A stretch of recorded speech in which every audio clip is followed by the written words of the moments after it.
The sirens cut through the cold New South Wales night like a blade.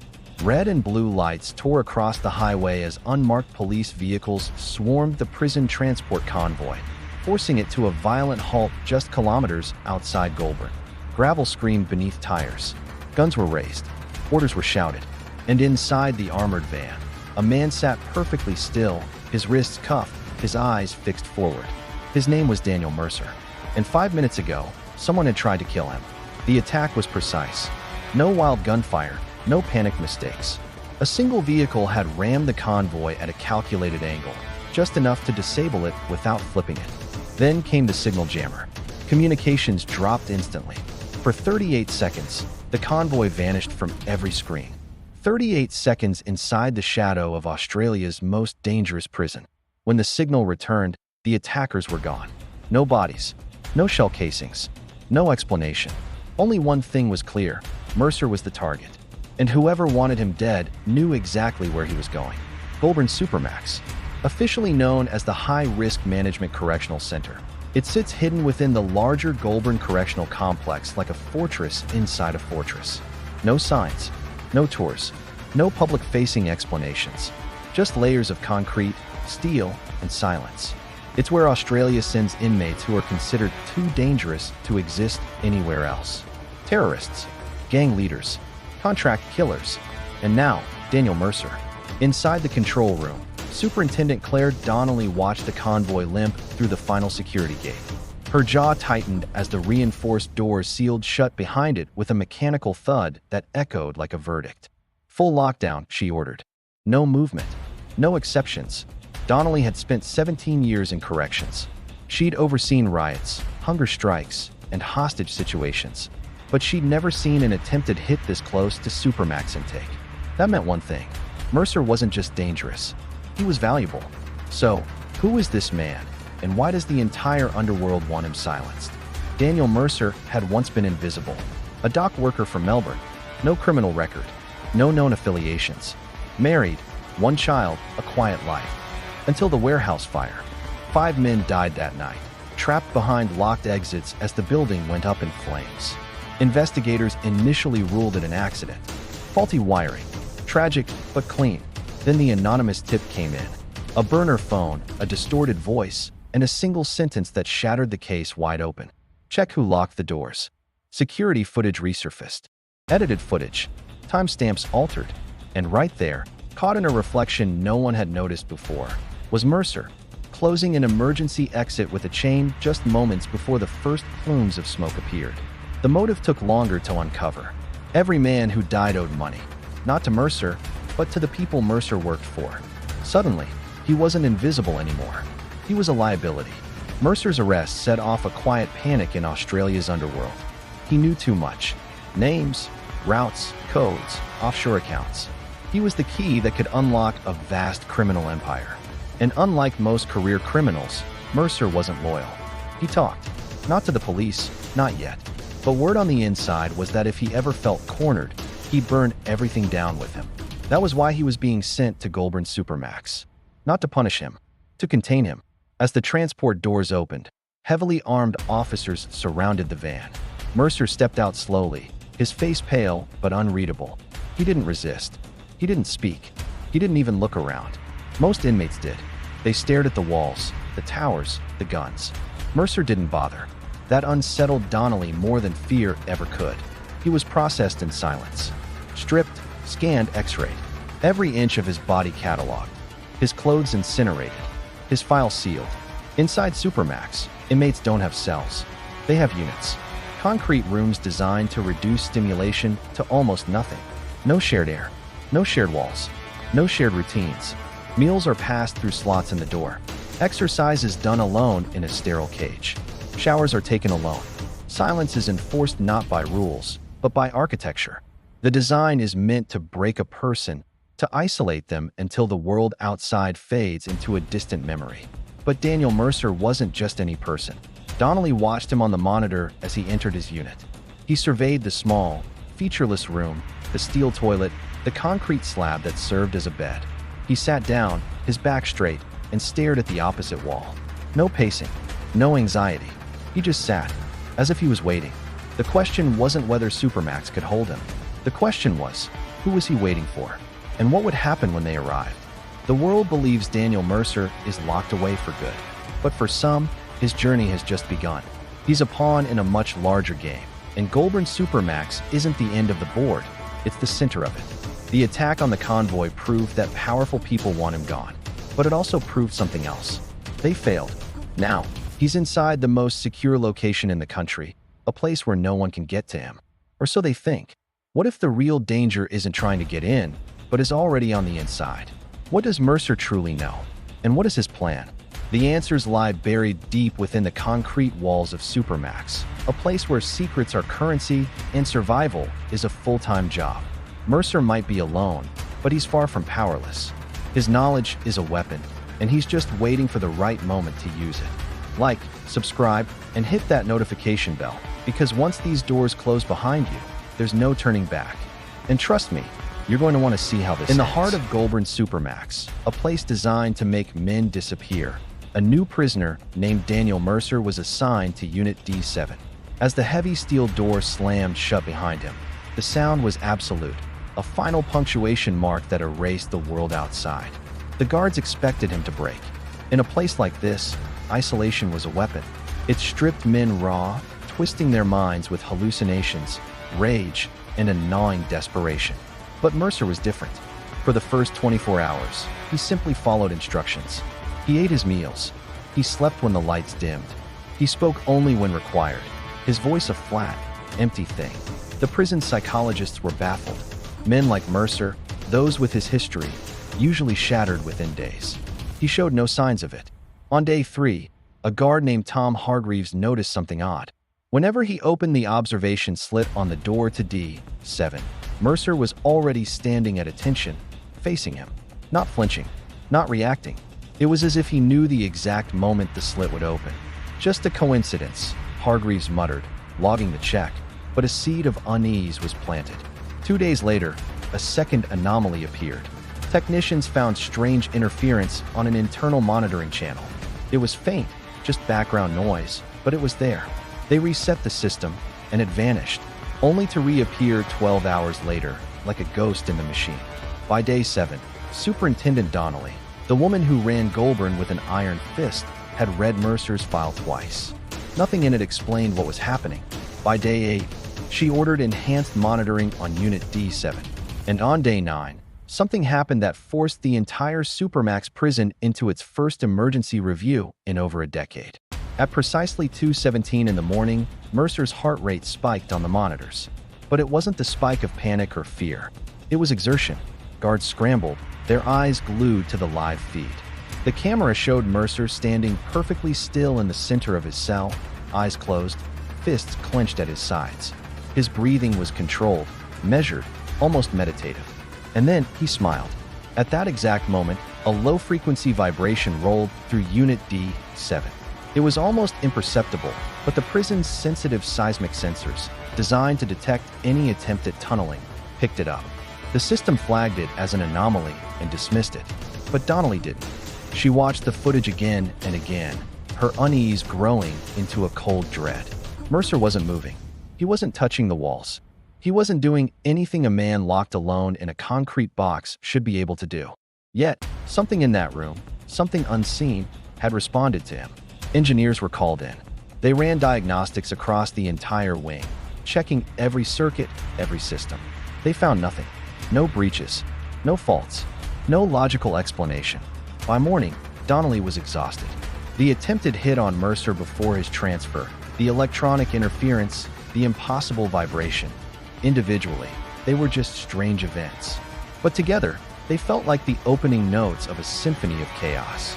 She ordered a full background audit on Daniel Mercer, his financials, his communications, every associate he ever had. What her team found made her blood run cold. Several heavily encrypted data networks had gone completely dark the very hour Mercer walked into Goulburn. They weren't just offline, it was as if they had ceased to exist. And buried deep within one of the seized hard drives, they found a single phrase, repeated over and over like a mantra. Containment isn't control. Donnelly stared at the words on her screen long after it dimmed. Inside Goulburn Supermax, Containment was everything. It was the principle the entire fortress was built on. And for the first time, she had the terrifying suspicion that someone inside wasn't just being contained. They were waiting. But the worst part was yet to come. The maintenance team finally opened the access panel beneath Unit D7, a sealed-off service corridor no one had entered in years. Behind the reinforced steel and solid concrete, they found something that shouldn't exist. Something impossible. And the moment they saw it, they knew. Daniel Mercer hadn't been sent to Goulburn to disappear. He'd been sent there because someone, somewhere, believed the prison itself could survive him. And everyone was about to find out just how wrong they were. Thanks for watching. If you want more stories like this, make sure to subscribe. Pressure points the panel beneath Unit D7 wasn't supposed to open. It had been welded shut during construction, sealed behind layers of concrete and steel to eliminate exactly this kind of access. Yet there it was, ajar by less than an inch, the bolts inside showing fresh abrasion, as if they'd been twisted repeatedly under stress. Not cut, not forced, worked. Superintendent Claire Donnelly stood back as engineers crouched beneath the cell, flashlights slicing through dust and shadow.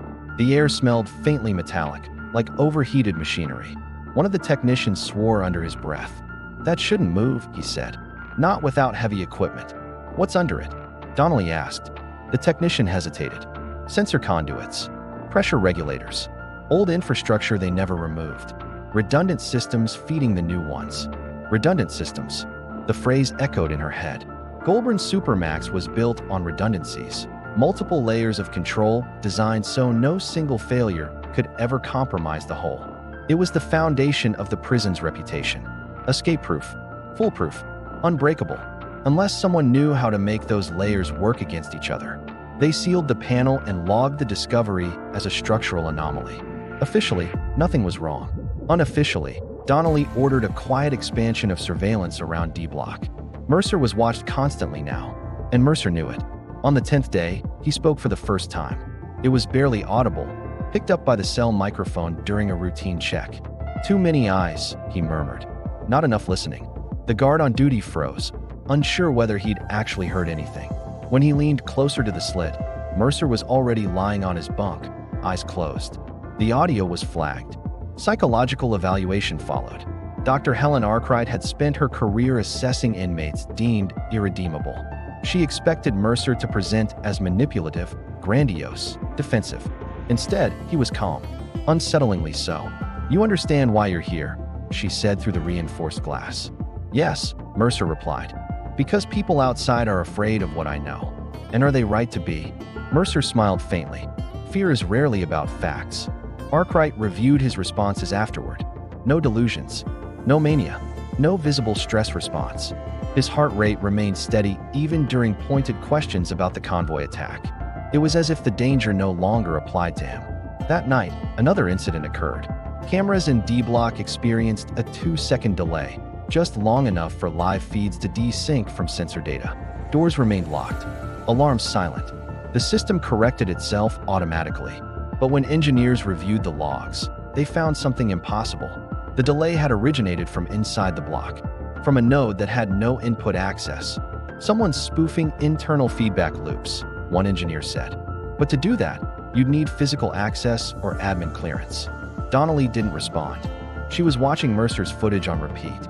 During the delay, he'd been standing, facing the wall, his head tilted slightly, like a man listening for a distant sound. The realization crept in slowly, then all at once. Mercer wasn't hacking the system. He was exploiting it. Supermax operated like a closed ecosystem. Temperature, pressure, airflow, lighting, everything was regulated automatically, constantly adjusting to micro-conditions. It was designed to remove human error, but automation created patterns, and patterns could be learned. By day 14, the prison began to feel different. Guards complained of headaches. Not severe enough to log, just enough to irritate. Doors took longer to respond. Lights flickered once during a shift change, then stabilized. Each issue alone was meaningless. Together, they formed a rhythm. Mercer adjusted his routine to match it. He exercised when the air pressure shifted. He slept through ventilation cycles. He stood during system recalibrations. He was syncing himself to the building. Donnelly convened a closed-door meeting with senior staff. "This is psychological," one deputy insisted. Coincidences amplified by stress. Coincidences don't repeat, Donnelly replied. And they don't follow schedules. She authorized a test. At 3 a.m., engineers manually altered the airflow in D block by a fraction, too small to trigger alerts, but enough to disrupt the cycle. Mercer reacted within seconds. His breathing changed. His posture shifted. He moved to the exact center of his cell, palms flat against the wall. The vibration sensors spiked again. This time, the system didn't dismiss it. Emergency protocols engaged. Doors sealed. Backup systems primed. For 6 seconds, Goulburn Supermax hesitated. 6 seconds was nothing. And everything. In the control room, screens flooded with data. Conflicting inputs. Redundancies arguing with redundancies. The prison didn't fail. It paused, trying to reconcile perfection. Then it stabilized. Mercer lay back down, smiling. The incident report ran 27 pages and concluded with a phrase Donnelly had never seen in official documentation. Cause undetermined. The next morning, a guard didn't show up for duty. His name was Liam O'Connor. Veteran. Reliable. No prior issues. His locker was untouched. His car still in the lot. They found him an hour later in a staff-only corridor near the inmate. Mercer claimed the prison had spoken to him. Not through the door. Through the walls. The guard, O'Connor, sat wrapped in a blanket in the infirmary, his voice a whisper. He knew my name. He told me when the lights would flicker. He told me to count. I asked him, count what? Breaths, O'Connor said. He said the building breathes too. The psych evaluation cleared O'Connor of psychosis, calling it a stress-induced episode. But the fear had already taken root. Staff started avoiding D-block. Conversations would die the moment Mercer's name was mentioned. The control I prided myself on was slipping away, bit by bit. I requested an external review, but the response was cold and immediate. Contain the situation internally. Public exposure is not an option. The message was clear. If something was fundamentally wrong with Australia's most secure prison, no one wanted the world to know. Mercer was growing bolder. On day 19, he requested a meeting. I agreed. We sat across from each other in the interview room, separated by reinforced glass. He looked sharper, his eyes tracking every flicker of movement. You're changing the building, I stated. No, he replied calmly. I'm showing you what it already is. I challenged him. You think this place listens to you? I think it listens to itself, he said. I just learned how to hear it first. He leaned forward, his gaze intense. Systems like this don't exist to hold people. They exist to convince everyone else that chaos has limits. And you don't believe that? I asked.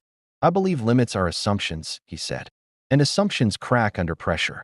2 days later, the crack widened. A fire alarm went off in an empty wing. The sprinklers never deployed, the heat sensors read normal. No smoke, no fire. But the evacuation protocol activated on its own, forcing internal doors into a pre-programmed sequence. For 13 critical seconds, the prison's entire movement logic was exposed. The engineers shut it down just in time, but Mercer watched it all from his cell, a look of confirmation on his face. Standing in the control room, surrounded by blinking lights, I asked one of the engineers, how close were we? He swallowed hard. Closer than we ever planned for. The order came from Canberra that night. Mercer was to be transferred, not because he had escaped, but because he had proven something far worse. He had proven that our fortress wasn't being challenged by force, but by study. And study, given enough time, always leads to a dangerous breakthrough. We handled the paperwork quietly. No announcements, no explanations. At midnight, a guard informed him, "You're moving." Mercer didn't ask where. He just nodded. As the lights dimmed for the night cycle, our seismic sensors picked up one last vibration from his cell. It was longer this time, deeper. It felt like a heartbeat. As I watched the data scroll across my screen, a single, terrifying thought took hold. If Mercer could do all this from the inside, what had he already set in motion on the outside? The building was still breathing, and it wasn't done responding yet. Thanks for watching.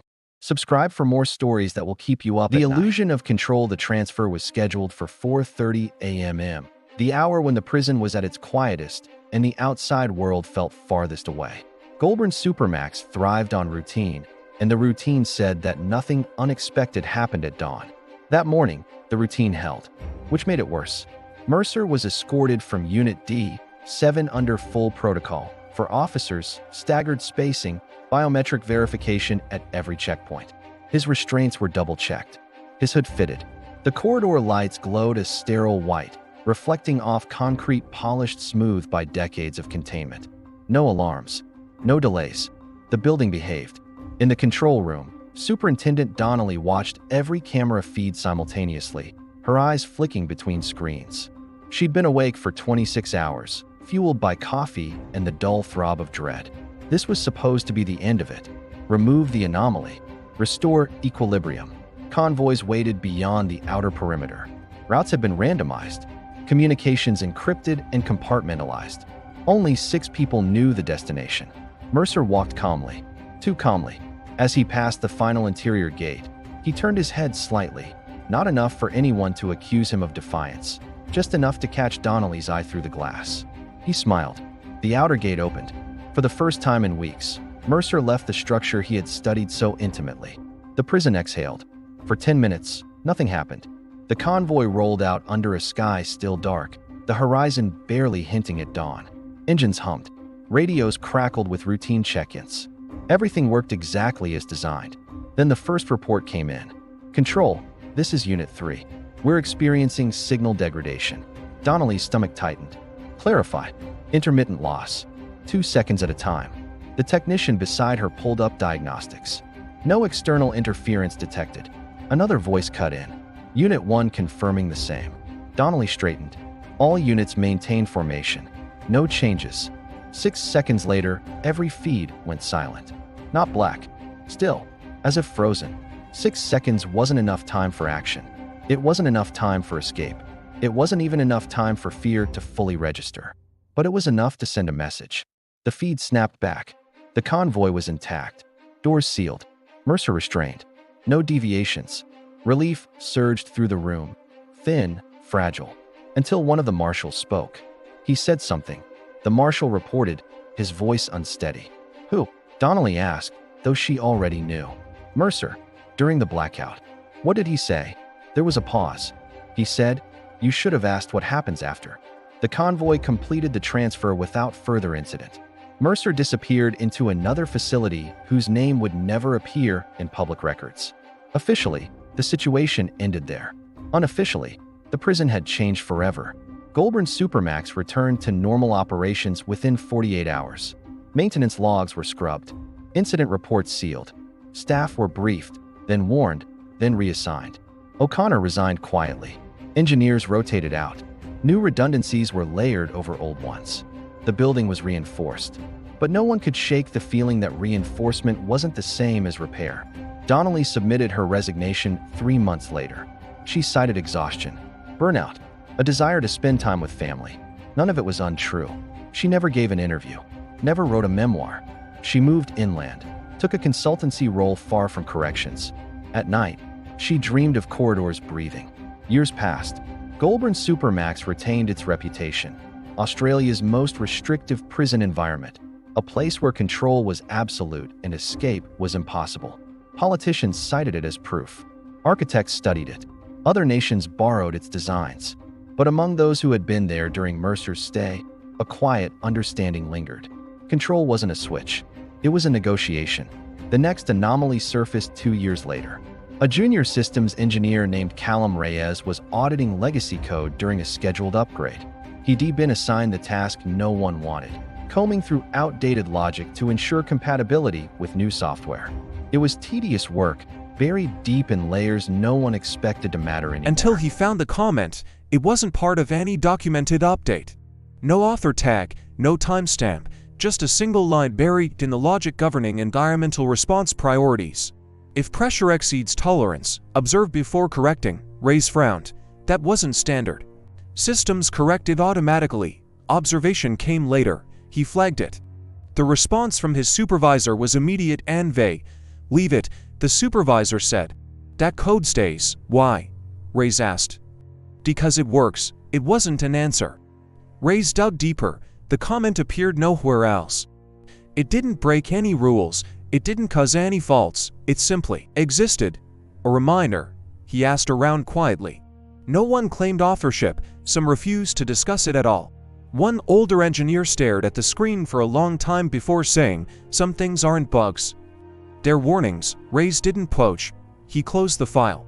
Elsewhere, Mercer sat in another cell, another facility, another system. The walls were different, the routines new, the redundancies unfamiliar. He started from zero, learning, listening. There were no further incidents linked to him. No escapes, no public threats. He aged quietly behind concrete and steel, just another high-risk inmate among many. Which was exactly what made it unsettling, because those who understood what he'd done knew the truth. Mercer had never tried to leave Goulburn Supermax. He had tested it, measured it, shown that even the most restrictive environment relied on assumptions about human behavior, about technology, about control itself. And assumptions, once revealed, could never be unseen. Goulburn still stands, cameras still watch, doors still lock, systems still hum beneath the surface, adjusting, recalibrating, breathing. To the outside world, it remains impenetrable. But deep inside the architecture, in code no one wants to question, a single idea lingers. That observation changes systems, that awareness introduces vulnerability. And that the most dangerous prisoners aren't the ones who fight the walls, they're the ones who understand them. If you think this story was intense, you're not ready for what comes next, stay close.